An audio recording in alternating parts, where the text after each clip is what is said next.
Hello everyone. I hope I am audible. So my name is Mohammad Ahmed Hossan and I'm a PhD student at Stanford University. I just started my PhD a couple of months ago, and my research area is basically machine learning for optimization. Currently, I'm working on different optimization techniques for various scenarios and various environments. And I did my undergrad from NUST, as it was told in the introduction. And yeah, that is basically it for my introduction. I would like to hand it over to Ali Farouk to introduce himself briefly, and then we'll continue the session. Hi everyone, my name is Ali. I'm currently a PhD student at ASU in computer engineering, computer systems. I have a bachelor's from NOST in electrical engineering. I was in MS batch, and my research is in deploying machine learning onto FPGA devices and FPGA device architectures for machine learning. So I guess to start off, we'll talk about what these positions are essentially, right? So most of you, I'm guessing, want a scholarship-based position in the US, and I'll preface that by saying that there are, uh, by all standards, there are no funded MS opportunities in the United States. It's very difficult for you to find one. All funded opportunities are PhD opportunities. Now you can apply to a PhD with just your bachelor's degree, but you can't apply for a direct master's. You might get an admission, but you'll never get funding or like guaranteed funding. There are obviously ways to get around it, but you need at least the first year's funding will be on your own, and the rest you'll have to find yourself. Knight Hennessy and Stanford, see that can work, but those are so limited. I don't want to talk about them right now because if you apply for a PhD, there's always a way you can make it work. The chances for like a general PhD admission are better than these highly specific scholarships. So I guess I'll open up by talking about how do you find a PhD position that's being offered, right? So the first hold on, the first way is you find posts about PhD positions. How you do that is all these professors will usually post on their LinkedIn page when they have a PhD position available.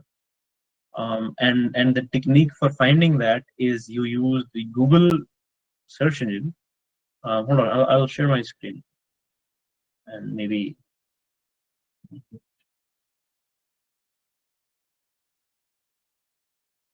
Okay.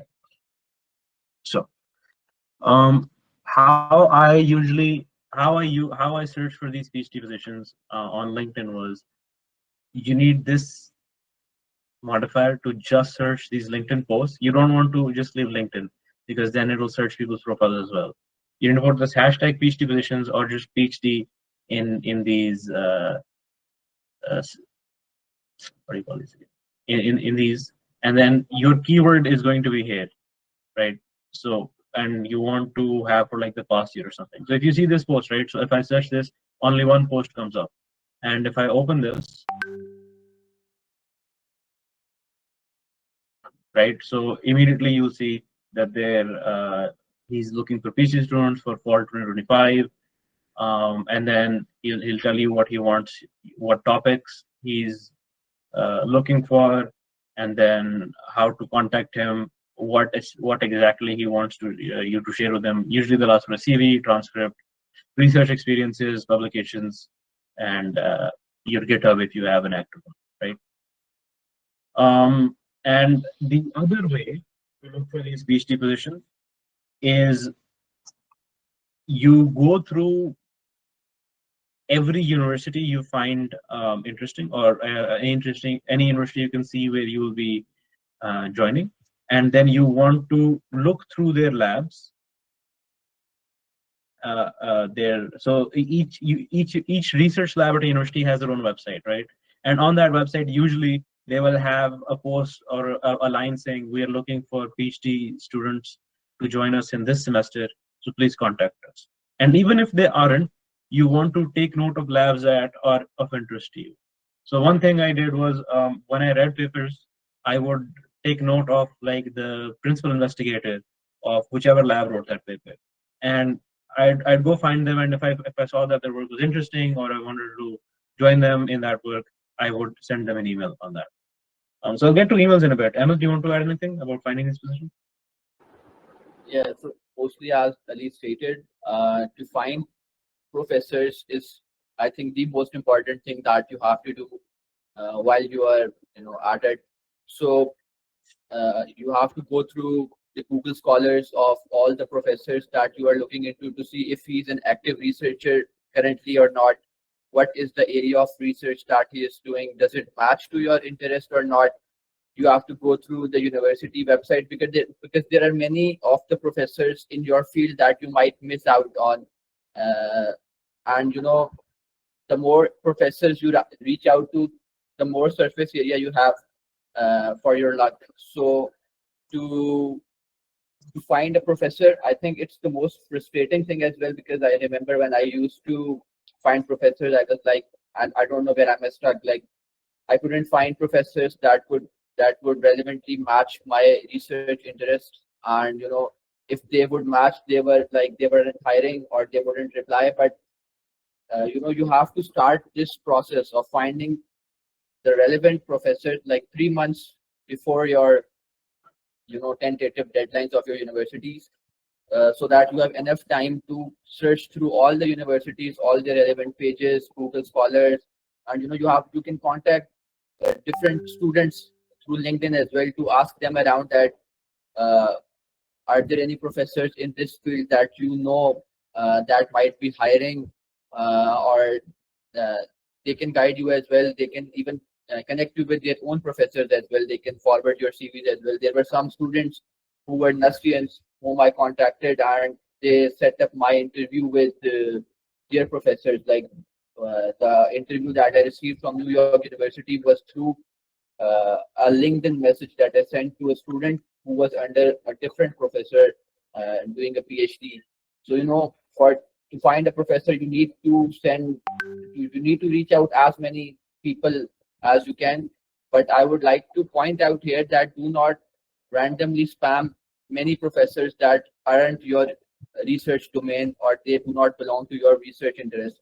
Because what happens is then the professors, they get tons of emails and then they start ignoring most of them. So that is bad for that is very bad for your impression as well, and for others who might have relevant skill set for that professor as well. So just message those professors whom you think you are a good fit and you want to pursue a PhD and you have a relevant research experience that overlaps with that professors. So these are some things that you need to remember while searching out professors. As Ali showed you, there are various LinkedIn posts, and you can reach out to many of the students as well. I bought LinkedIn Premium. I did not buy. I just got the LinkedIn Premium free for some time, and I used to message as many students as possible to see if they are hiring, their professor is hiring, or any other professor in their university is hiring, because they are the ones who know everything about their university. They will tell you any professor who is hiring. And yes, mostly that is it for finding the professor. But this is the most important thing that you have to do. If you find relevant professors that are interested in you, then 50% of your admission is already done. So you need to have a very good thought, and you can also cold email professors. But for cold emailing the professors, you need to have different you need to have an email format that you need to send to all the professors, and it should be tailored to their research interest as well. That you should be adding some relevant information about their research group that you are particularly interested in, the professor so that the professor thinks that you are interested in it. So So just to that is hijack mostly. there, so ideally you want to start looking for these positions now. Every professor will not have uploaded anything for fall 2025, but just to get an idea of like the market or like how labs are working at the moment, you want to start looking at last year's um, offerings on LinkedIn and everywhere, right? So you'll look at posts from last year, you'll have an idea of what professors are working in this field. And so that means that um, by the time admission season starts, which is usually, I think, October, right? So you start in October and then the deadline is somewhere in December. So by that time, you have to have an idea of how this works. So when I applied in, I believe I applied in December 2023, and I reached out to the professor I'm working with. I reached out to him in August. So you want, and he wasn't even offering positions for 2024 at that point. He was still looking for spring 2024. So I'll share the email in a bit, right? So you guys can have an idea on how to contact these professors. But this is essentially a numbers game, right?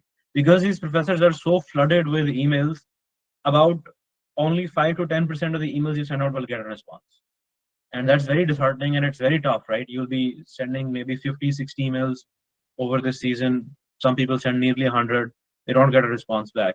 So, like, even I sent out maybe 20, 25 emails, I got only 2 or 3 responses, right? So, you need to be very dogged. You need to find very specific professors who you know that your interests align very well, who your research experience aligns with very well. And you need to write a very tailored email that immediately grabs like their attention. Hold on, let me share my screen so I can share an example with you. So for privacy reasons, I won't be going through the whole thread with you guys. But this is how I reached out to him first, right? So he had a post up, I think in July 2023, where on LinkedIn where he was saying, "Hey, I'm joining ASU, and these are my research interests. This is what we'll be doing. So please contact me if you are interested or if you have relevant research experience." So obviously you start out with a nice opening, right? You need to like make sure they don't think you just want something from them, right? You have to open up with something nice. Right? So he was joining, so I wrote, "Hey, congratulations on joining ASU." And then you need to talk about what exactly in their field you find interesting. And I think so your screen is not oh, visible. hold on, let me double check. Hold on. Can you see it now? Uh, yep. Okay, right.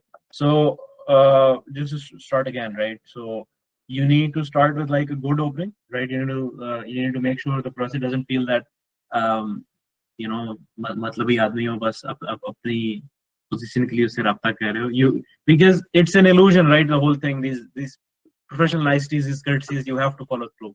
You can't always be this direct.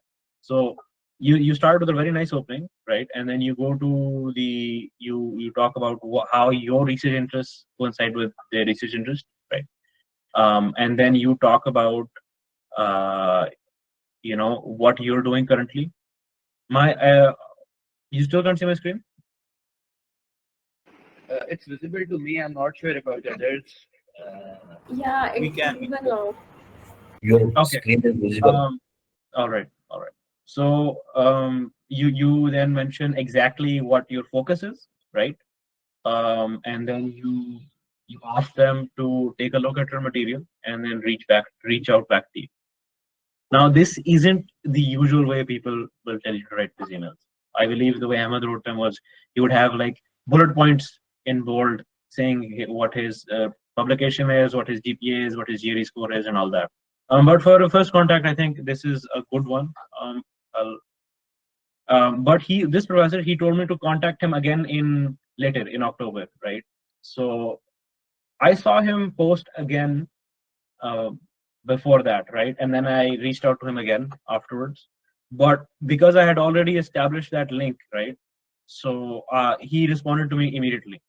So let me share like the next email I sent him. So I exchanged some emails with him afterwards, and he said that if you want to join me, in fall, please contact me again in like October, and then I'll talk to you again, right? So I sent him another email, and because I'd already established a connection with him, it went smoothly.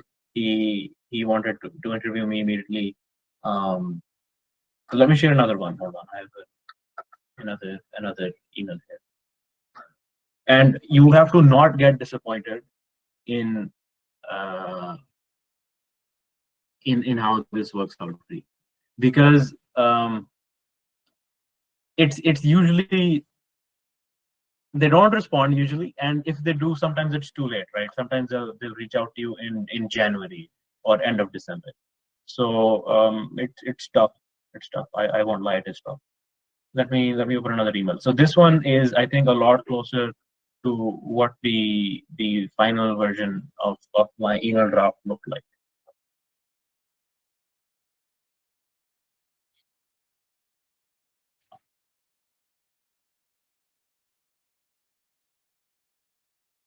Screen visible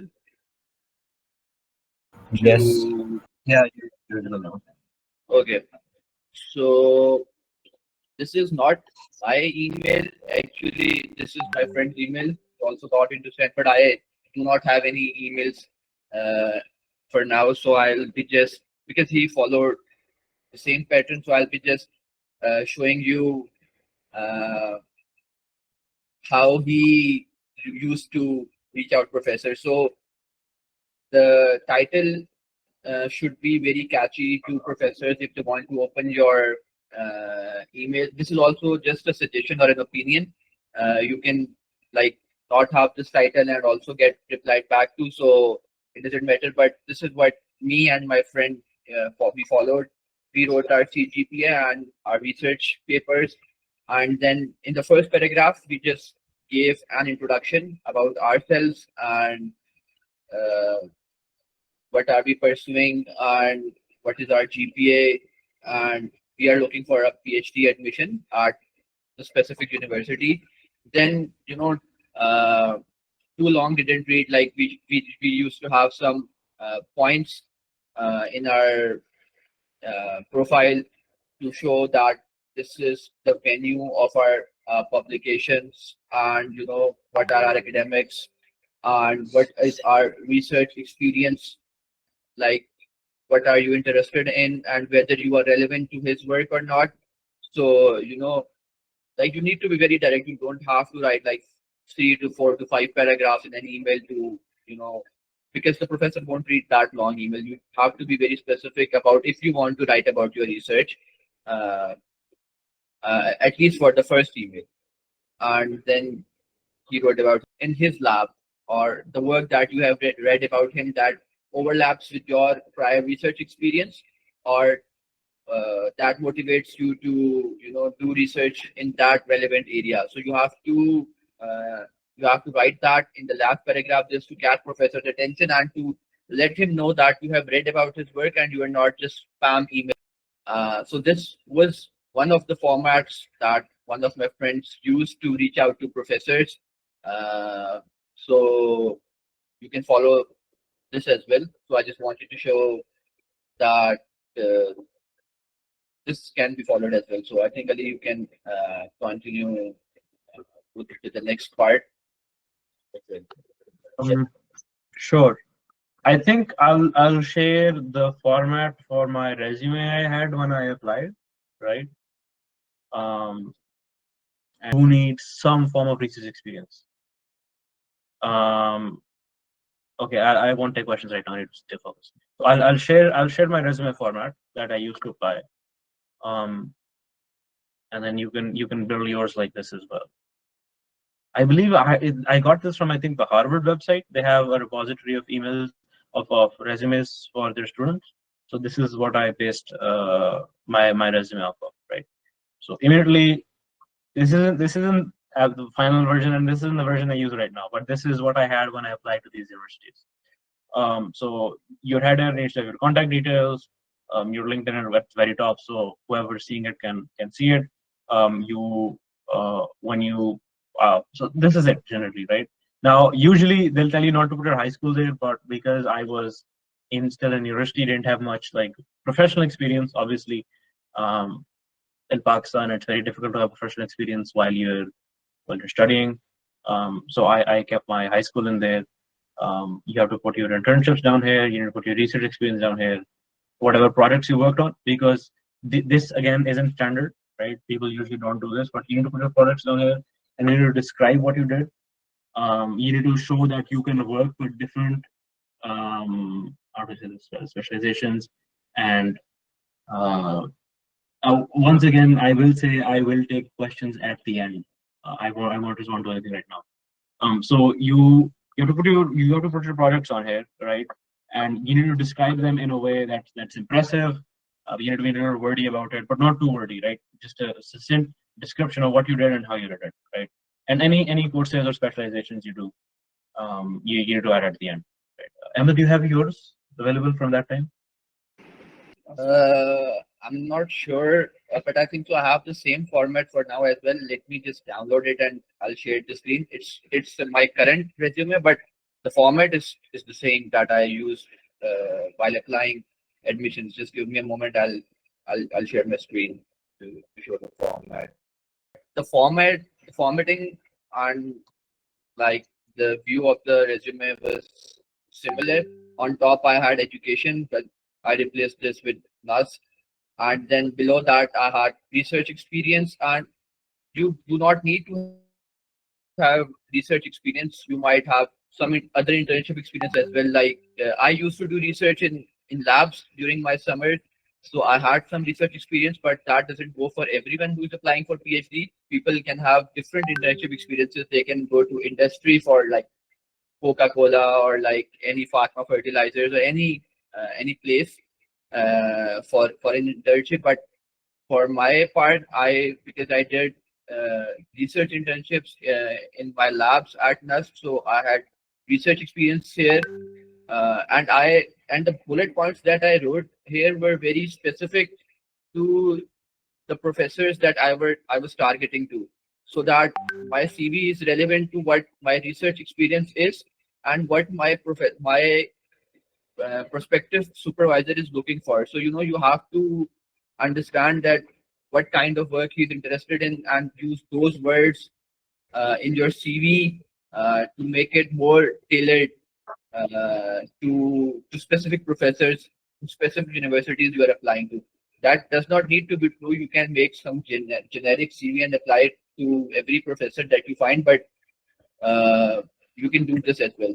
So after this, I had publications and for my publications as well, because I had some publications before I was applying, so I put this part here, and then the next part was some, and then we had some honors and achievements, and then I had some relevant coursework as well. But like overall, this was the format of the CV that I used for applying. Like you have to have your best part at the top of your CV. That is what that matters. If you have good papers, you can put papers after your education or either your research experience after your education, and then projects. As Ali told, I also had projects listed, and then some relevant coursework, and then some honors and achievements. So this, and the CV should not be more than 2 pages. Like it doesn't make sense for an undergrad to have 3 or 4 pages of CV. Uh, it's better to have at 1 page or maximum of 2 page of CV. It doesn't make sense. I'll repeat that it doesn't make sense for an undergrad to have 3 or 4 or 5 pages of CV. Uh, you can remove that irrelevant stuff that the professor is not interested in, at least for your PhDs, because the professor is interested in either your papers, your research experience, or your education. He's not interested in if you have played basketball. Great work. His guide is amazing, and if you get if you get his, I paid for his premium subscription, so it's $8 a month. I only had it for 2 or 3 months, but honestly, great work. So if you want to like prepare for the JD, I would say go through his YouTube videos, and then once you feel like you've understood the way his YouTube videos work, then I'd say get the subscriptions you need to. I guess that's the only tip I have for the GRE, right? Give it if you feel like you need it. It's not necessary for every university. Some universities are still asking for it. Some professors especially ask for it because it helps them differentiate between students. Um, and yeah. Yeah, I would like to add on that. I had a friend, we have a mutual friend. He did not have a very good GPA. Like his GPA was 3.1 or something, which is not very, it's not the top of the class. Yeah, So, usually you want a 3.3 or 3.5 plus if you want to yeah, apply. for Especially you the, want ideally you want a 3.7, but 3.5 is usually the cutoff for these direct admission PhD programs. So yeah. yeah, go. Sorry, I just had to add that. So he had a 3.1 GPA, but he emailed the professor like once or twice, and the professor set up a meeting with him. The professor opened his CV. The professor asked his GPA, and the GPA was not quite good. So the professor told him that your GPA isn't very good, but his GRE score, especially in the quant, it was very good. It was, I'm not sure the total, but it was a very good percentile. So the professor said that your quant score is very good. So he just ignored his GPA because the quant score was good at that time, and now he's studying in that university. He only got one interview in one university, and within that university as well, the professor pointed out specifically his GPA, his GRE score, and told that it was very good, although his GPA wasn't good. So GRE at the end, it does matter if you have given it, and it will always provide you an edge over those who haven't given GRE. So it's not necessary to give. I did not give, but I would still prefer that if anyone wants to give and is studying for it, then please go for it. So it will make your profile stronger, as I told with an example earlier. Yeah. Uh-huh. Next, I think is IELTS and TOEFL. So both work. You need IELTS or TOEFL. Every university will want to see your English proficiency score. There is no workaround for this.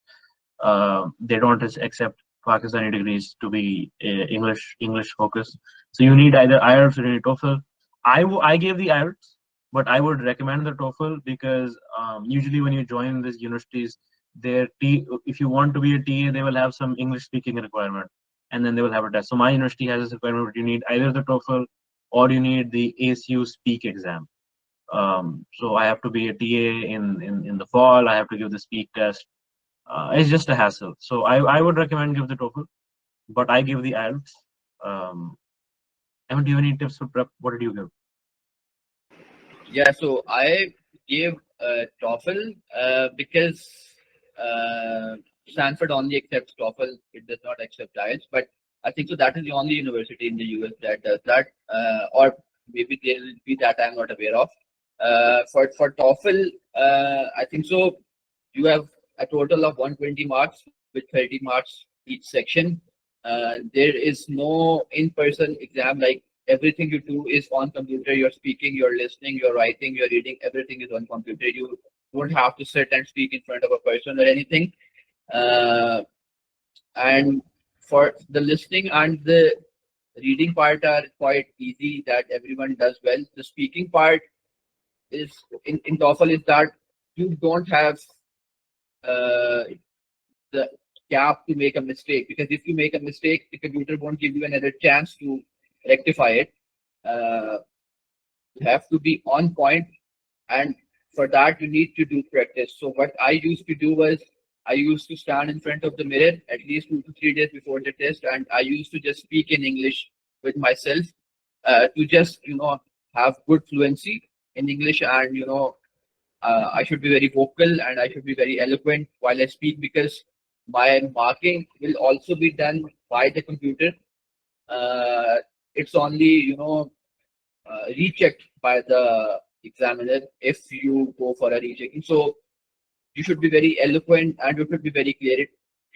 And you should make sense of what you are saying. It should not be very relevant and to the point to what they ask, but they'll be checking how you speak, and if you're confident in what you're speaking, that is what they check. And then the writing part, people take it very easy. People think that writing, we can write anything and we are good to go. But people score the least in the writing part. So you need to practice that. TOEFL has a lot of writing material available on their website as well, on their official website as well, and the internet is just filled with practice tests and different writing paragraphs. And I would anyone who wants to give TOEFL instead of IELTS, he should focus on writing. He should know how to write very briefly, very to the point, specific, and use very good words, very good grammar, and everything should be on point for the writing part as well. You have to be very considerate about that, uh, about the writing part. You uh, you should practice it before going the speaking part and the writing part as well. Please do not take that easy, because universities have a cutoff in every four sections. Because like if you want to be a TA in my university, your speaking should be more than 26 out of 30. They will not see your overall IELTS score is greater than 110 or 115 out of 120 if you don't have a speaking of 26 or more. They'll ask you to retake the TOEFL. So there are specific sections that they want a certain threshold to be passed. They don't care about listening section, even if you score 20 out of 30. But if you score less in the speaking or the writing section, they might ask you to reappear in the TOEFL. So you have to go through that as well in each of the universities. Mostly universities have a cutoff of 24 in each section out of 30 or 22. Some might not have a cutoff. They'll just say that your overall TOEFL score should be greater than 80 or something. But my university had a cutoff because TOEFL scores come out usually 2 weeks later after the exam, if I'm correct. So yeah, Is the interview itself, right? Because each professor does these interviews their own way, right? They'll ask you specifically when they have to set up an interview with you. They'll ask you if they want any material for you to cover. But usually, it's best if you prepare a slideshow, right? Like a brief slideshow that details your profile and your work and your projects, right? And then you want to, and whatever you mention in these slides, you need to be up top on, right? You need to be fully caught on because they'll ask anything to try and trip you up, right? Let me go into slideshow and I'll share my screen. Um, right. So this is from my interview with University of Toronto. Right. So I start out with this background, and like I talk about my university and my high school stuff, and then I with my achievement I have this competition win. I put this in here, and then I go to my publication, what I worked on. Obviously, if you don't have a publication, you have just research experience, you can just mention your research experience here. But I had this publication, so I put this here. My current work for my undergraduate thesis, uh, and then I just go through some projects I did for my throughout my bachelor's degree. Right, these don't have to be big projects. These are my semester projects. None of these are like huge projects that led to publication. These are all semester projects. But he really liked them for some reason, right? So my freshman year, first semester project, uh, third semester, fourth semester, right? Um, so you just need to put this in. So usually they will ask for samples. So a professor at UNSW I was talking to, it didn't end up going anywhere because he didn't have any positions or funding at that time. He contacted me, I think, after I'd already accepted an offer at ASU. But when I talked to him, he wanted a writing sample from me, right? Like a report for a semester project or something, just to see if I could write. So usually when they set up an interview, they'll tell you if they have anything specific they want from you, like your writing samples or product reports or presentation, or if they want anything for you to cover in your interview, right? One thing I will ask you is please, please, please, anything you mention in the presentation, you must know, right? You cannot just put a half remembered thing onto it, or if you only like barely participated in the semester project, you were in a group and you say, oh, I already did this, and you put this on. And if the professor asks you a question and you can't answer it, that will reflect very poorly on um, on your admission status, right? That will not get you anywhere. And if you don't know anything, please don't make things up. If you don't know something, tell the professor. It's like if it's something you already did, tell him. It's been a while since I worked on this. I'm not familiar with this at the moment. It's been a while. And if um, like if it's something you haven't covered, right? So my professor asked me in my interview something about cache coherency, and I hadn't taken a computer architecture course during my bachelor's degree. So I told him I have no clue, right? I haven't taken a computer architecture course. I will take one when I get to ECU, and he was fine with that. But please don't make things up. That is absolute no. That will ruin your image in his eyes. He will never give you the admission at that point. Right? It's just embarrassing. Just don't do it. Ahmed, you want to take over from it?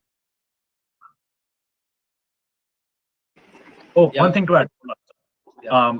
Just from my side, for prep, what I would do is before the interview, I would I would go into Google Meet or Zoom, right?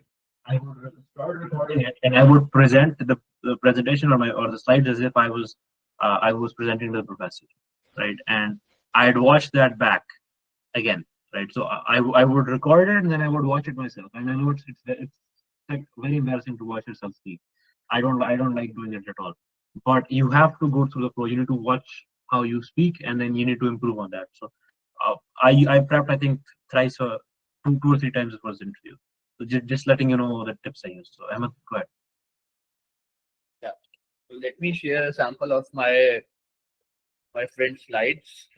Again, it's not mine, but this is the slides that he used to present to his professor while he was giving the interview. So it just started with the introduction about himself. That is basically the one that he wrote in an email to introduce himself.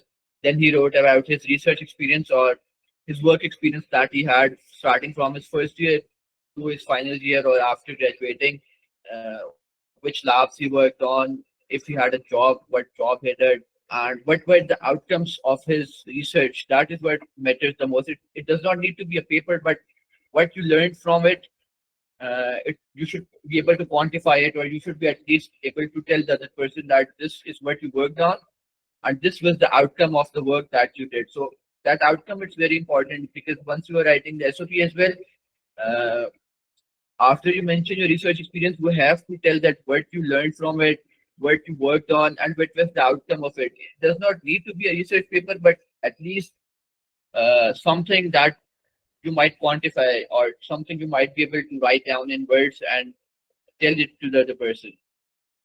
And then he started about his research experience. Uh, this is just to tell you about like how he had many papers, so he just picked out the most important parts of his papers, and he just explained those in very briefly directly to the results, but he how he got to the results and what were the different results that he worked on, and what was the research that he was working on. So, like, this is all about his research. He discussed his research, and the professor asked several questions about his research, about his assumptions. Why did he use this? Did he not use that? And what was the motivation behind using this? And there was a very happy discussion between that prospective advisor and uh, and his research.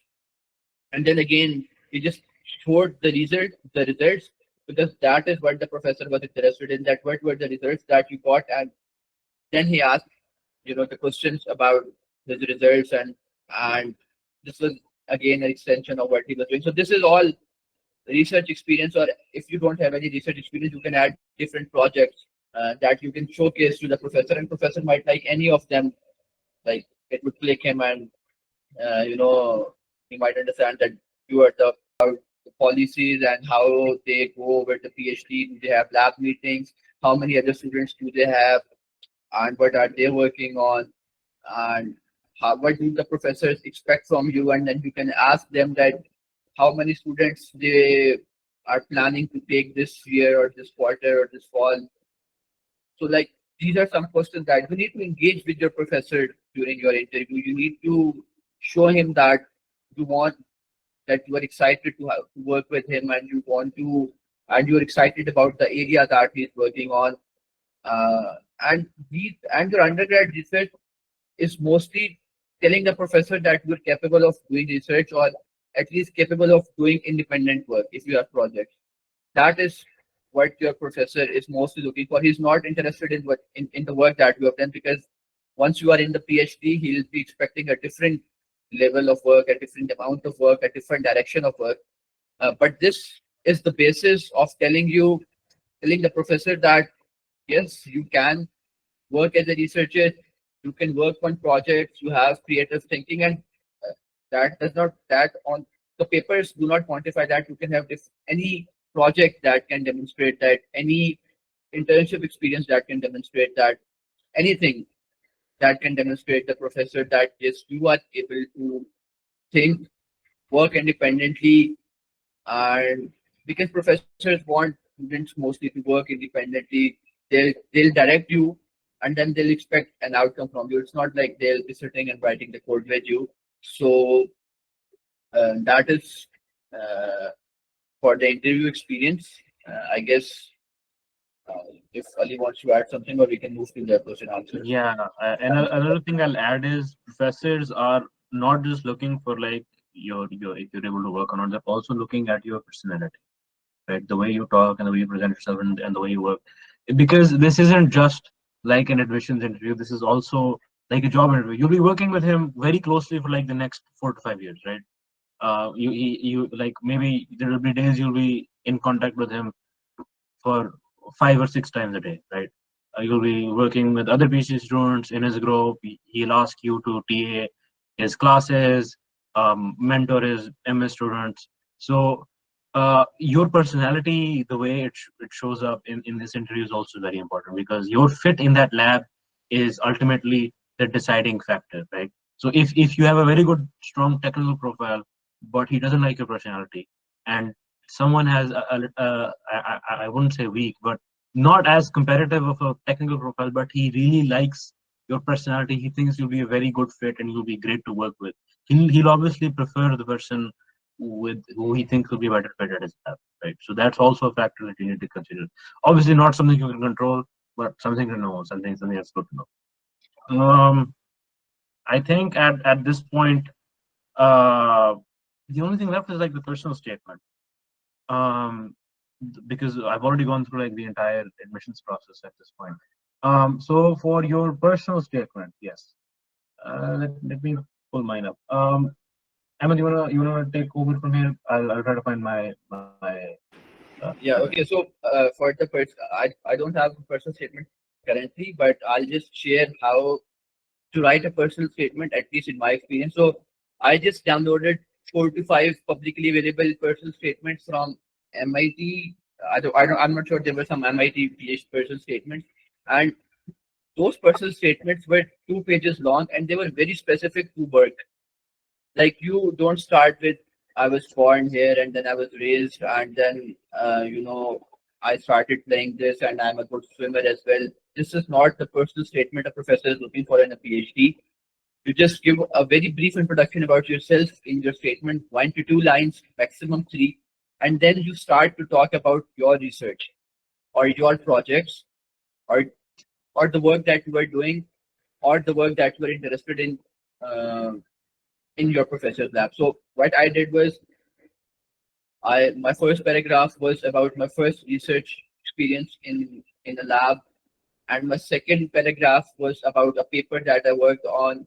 My third paragraph was again a paper about something that I worked on. My fourth was also a research experience in the lab and a paper, and the fifth was about the professor, uh, that why I was interested in his work. What are the This is also 2 pages long. I wrote this in overleaf. You don't need to go over the top like that, but I did. Let me zoom in, right?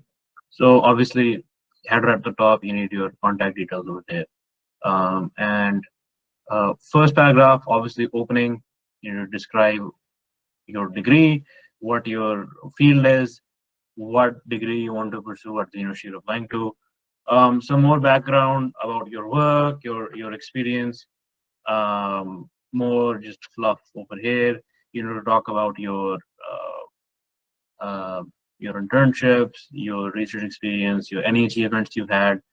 This whole page is just me tying my my internships and my research experience into my final year project. I mentioned my publications here, what I'm working on, and then obviously you mentioned the professors you want to work with. So I only mentioned two professors at UVA, Professor Mercy Stan and Professor Kaju.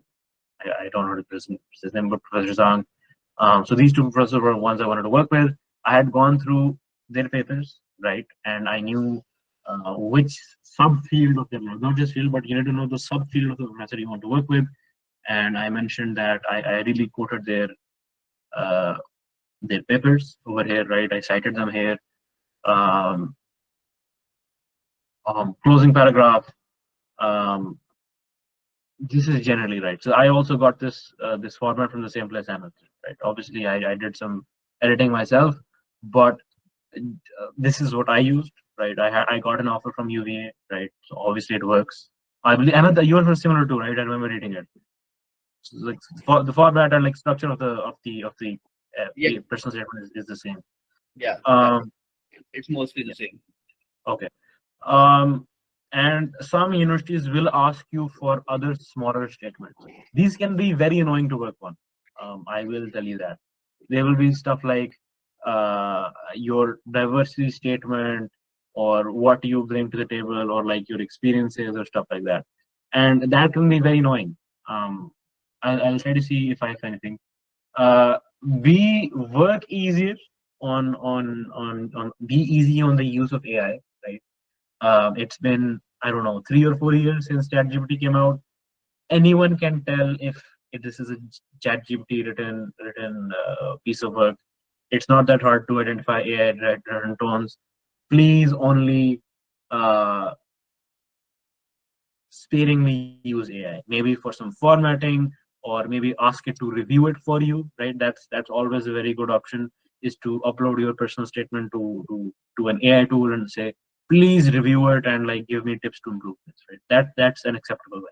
But asking it to generate whole paragraphs is not the way to go for it, because immediately whoever reads it, especially these professors, because they deal with students on a daily basis, they will immediately be able to tell if your statement is AI generated. And obviously, this is not professional, goes against a lot of ethics to use AI for this. I would recommend to not do this. Right?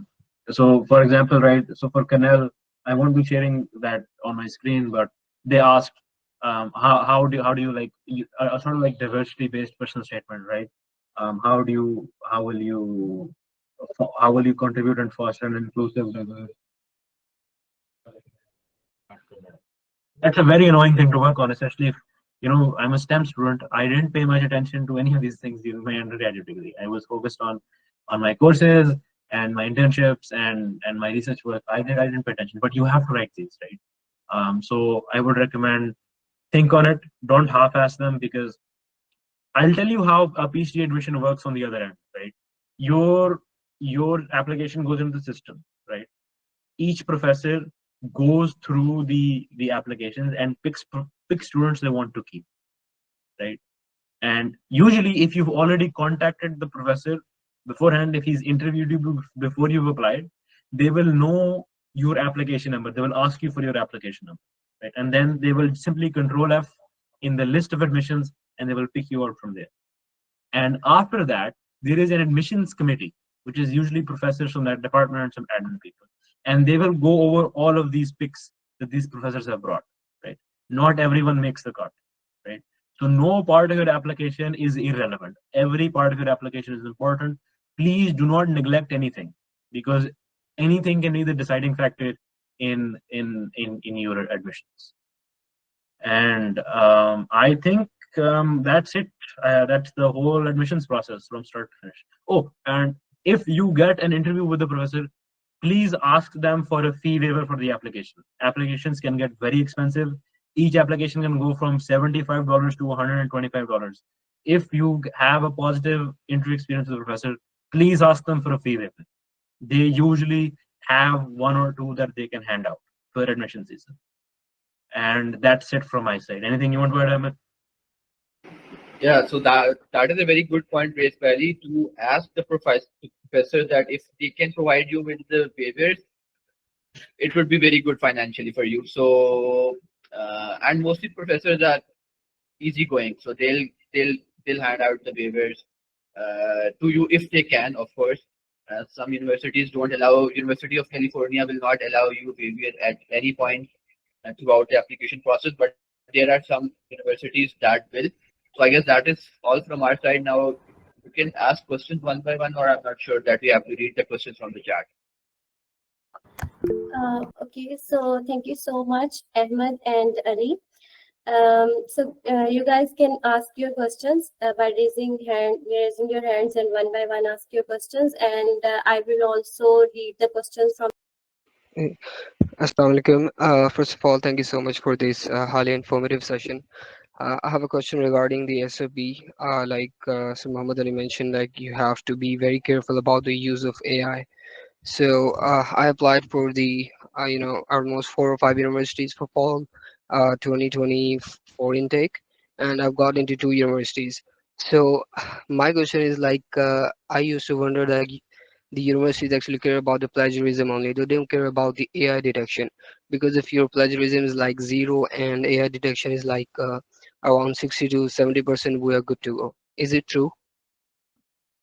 I will say nobody is going to run your personal statement through a plagiarism detection tool.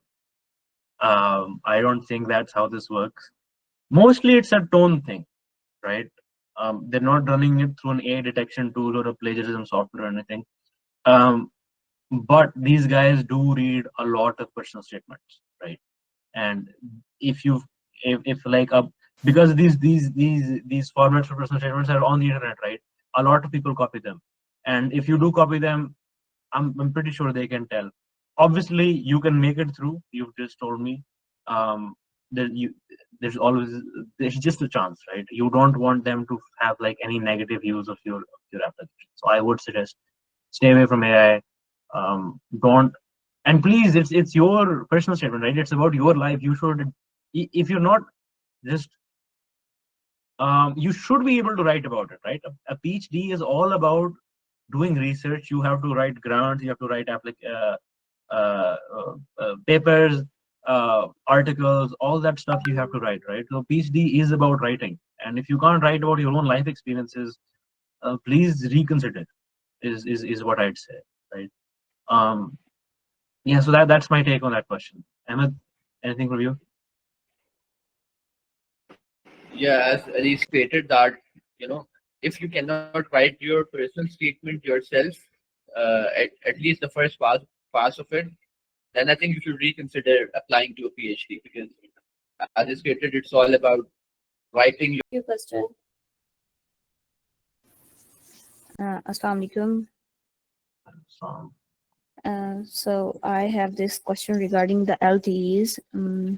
I have recently submitted a letter to the editor, so but it got like it's not accepted.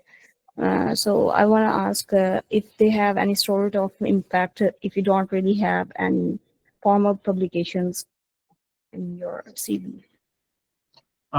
Depends. Are you a STEM student? I am a medical student or dentistry QE, so Oh, okay. So if you're a medical student, I think that's a very different ball game. I honestly wouldn't give you any advice right now because I have no idea what the medical admissions field is like. so I'm sorry. my program was like clinically oriented, so उसमें ज़्यादातर research से हमने काम नहीं किया, हमने clinical काम ज़्यादा किया और like हमारे practical clinical hours हैं, but जो research publications हैं वो नहीं है. So एक ये question है मेरा, and how to bypass the AI detection when you are not using AI at all and still it shows that it is AI or 60%. So ये मैंने बहुत ज़्यादा face किया है इस चीज़ में, हालांकि मैं खुद write Okay. करती हूँ. So अच्छा, इस पे मैं कहूँगा कि I don't have an answer to your first question. I'm really sorry, I can't guide you on that. But the second part, AI detection tools don't really work.